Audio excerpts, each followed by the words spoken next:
केतु इन Scorpio. तो दोस्तों केतु इन Scorpio में आप जानते हैं कि स्कॉर्पियो जो है वो डेथ, ट्रांसफॉर्मेशन, पावर डायनामिक्स का हाउस है। ठीक है, सारी मैनिपुलेशन, सारे टैक्टिक्स, सारे जो पावर गेम्स हैं ये सब स्कॉर्पियो में होती हैं।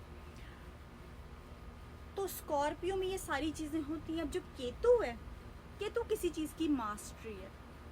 ठीक है, तो जो केतु स्कॉर्पियो में होता है वो पर्सन ये सारी गेम्स समझता है, एक एक चीज़ समझता है, इन एंड आउट, इनकी सारी बारीकियाँ, दूसरे लोग जो नहीं देख सकते, नोटिस नहीं कर सकते जो पैटर्न, वो सारी चीज़ें स्कॉर्पियो देख लेता है।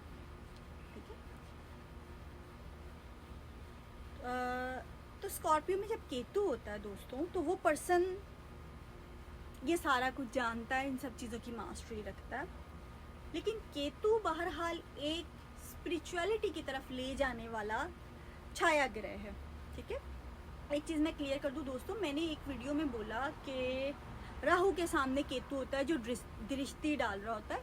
मेरा उसका कहने का मतलब ये था कि राहु और केतु एक ही सिक्के के दो पॉइंट्स हैं और राहु और केतु एक दूसरे के बगैर नहीं देखे जाते। तो दृष्टि डालने का मतलब है कि आप एक को इग्नोर करके दूसरे को नहीं देख सकते और दोनों का फ्लेवर उसमें मिलता है। दोनों चीज़ें, राहु जहाँ पे बैठा है वो चीज़ भी आपको मिलेगी और केतु भी। अगर आप केतु की बात करो तो आपको राहु भी समझना होगा, राहु जहाँ बैठा है वो चीज़ भी साथ होगी। तो कहने का ये मतलब था, क्योंकि बहुत सारी लोग इसमें ये कहते हैं कि राहु केतु के दृष्टि नहीं होती because they are also, they are छाया planet, they are not actual planet, तो उनकी दृष्टि नहीं होती।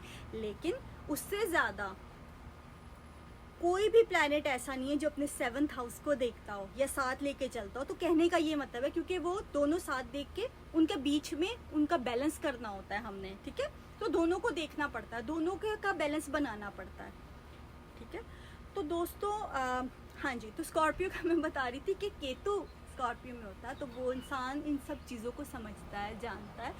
लेकिन केतु बहरहाल आपको सरेंडर की तरफ, मोक्ष की तरफ, स्पिरिचुअलिटी की तरफ लेके जाता है। तो वो पर्सन ये सारी चीज़ें समझ तो चुका होता है, देख रहा होता है। वो कहते हैं ना, बागीचा अतफाल है दुनिया मेरे आगे, होता है शबो रोज़ तमाशा मेरे आगे। तो वो सारा कुछ समझ रहा होता है, लेकिन वो इन गेम्स में जाना नहीं चाहता क्योंकि वो सरेंडर कर रहा होता है। वो कह रहा होता है कि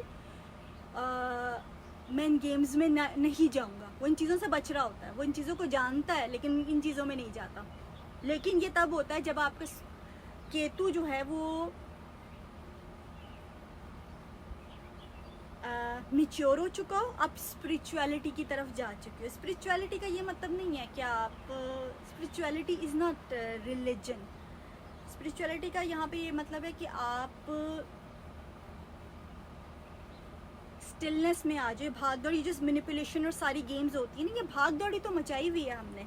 स्टिलनेस में आ जाओ, सरेंडर में आ जाओ, एक्सेप्टेंस में आ जाओ। जब आप केतु में आ जाते हो ना, केतु समझ जाते हो, केतु में मैच्योर हो जाता है, उसकी बात कर रही हूँ कि वो फिर इन गेम्स को समझते तो हैं, इन गेम्स में जाते नहीं हैं। तो ये है केतु इन स्कॉर्पियो। तो चलें ठीक है दोस्तों, नेक्स्ट इसी वीडियो के साथ आपकी खिदमत में हाजिर होंगी। तब तक के लिए अल्लाह हाफिज़।